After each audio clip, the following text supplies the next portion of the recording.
लेकिन मुझे ये पता था कि अगर मैं उस दिन धरना दे देता तो मुल्क पे इंतशार होना था और फायदा सिर्फ चोरों को होना था।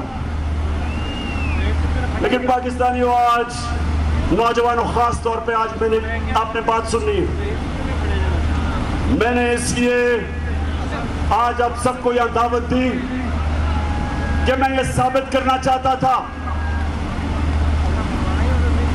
कि अगर ये 25 को जुल्म ना करते, पुलिस छापे ना मारती, टेयर गैसिंग ना करती, रास्ते ना रोकती, तो इसी तरह अवाम का समुंदर आना था इस्लामाबाद।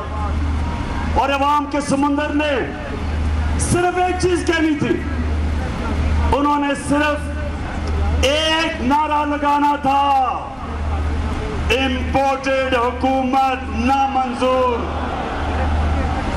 क्योंकि कौम ना ये अमेरिका की साजिश तस्लीम करती है और ना इन डाकुओं को जो 30 साल इस मुल्क का पैसा लूट रहे हैं, ना उनको तस्लीम करती है।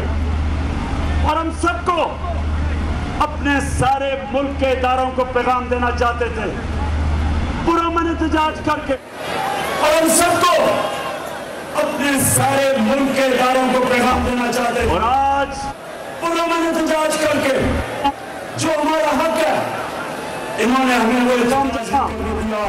पेशावर में लोग जमा हुए, लाहौर में कि सिर्फ यहाँ नहीं हमारी कौम जमा, पेशावर में लोग जमा हुए, आज लाहौर में 4 जगह पर जमा हुए, कराची में, मुल्तान में, पाकिस्तान में हमारी कौम निकली हुई है। और आपको इदारों को एक पैगाम दे रही है कि पुरअमन एहतजाज आपको एक पैगाम दे रहा है। अभी भी वक्त है कि इन चोरों से इस मुल्क को बचा लो, कि हम सबके हाथ से तेल ना निकल जाए। चाहो भी नहीं रोक सकोगे। और तो पाकिस्तानियों, दूसरी चीज मैं आपको आज कहने आया था, लेकिन पाकिस्तानियों, लाहौर से